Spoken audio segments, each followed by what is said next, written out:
ఏంటి ఇంకా పడుకోలేదా? ఎక్కడికి వెళ్ళి వస్తున్నావు? చిన్న పని మీద వెళ్ళి వస్తున్నా. చెప్పకూడనంత పనే? చెప్పుకోతగ్గ పనే. మన ఆఫీస్ స్టాఫ్ వాళ్ళ కాలనీలో శ్రీరామనవమి పందిరేశారు.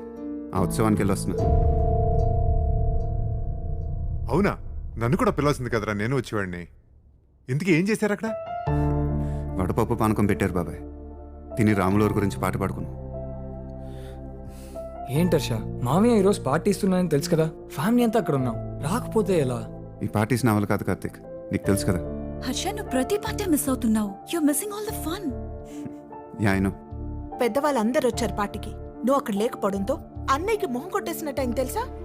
కానీ నేను అక్కడికి వెళ్ళటం వల్ల మనందరం ఆఫీస్ వాళ్ళకి మొహం చూపించుకోవచ్చు అత్తయ్య. Enough Harsha. What's wrong with you? అదే నేను మిమ్మల్ని అడుగుదాం అనుకుంటున్నానండి.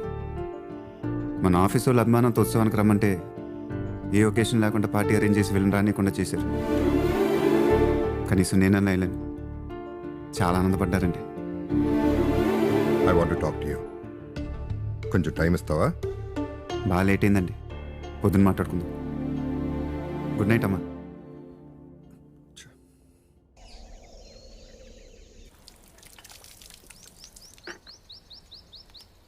నిన్నే ఒక లోడ్ నల్లమట్టి వేయించానండి.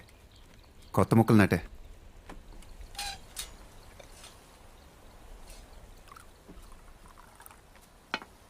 ఇప్పుడు మాట్లాడొచ్చా? చాలా రోజులుగా నేను అబ్జర్వ్ చేస్తున్నాను. నా ఆలోచనలకు అందట్లేదు.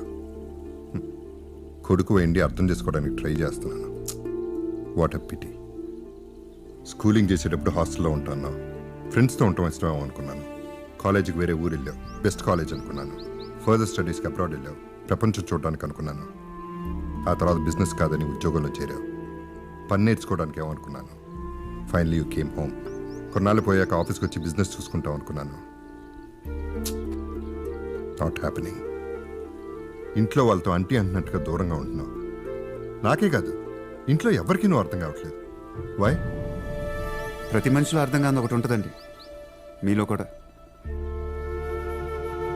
ఇప్పుడు దాకా మీ కింద పనిచేసే వాళ్ళతో కానీ సాటి మనుషులతో కానీ ఆప్యాయంగా మాట్లాడటం, ప్రేమగా ఉండటం నేను చూడలేదు. వాయ్? నేను నీతో ఆగే చేయడానికి రాలేదు.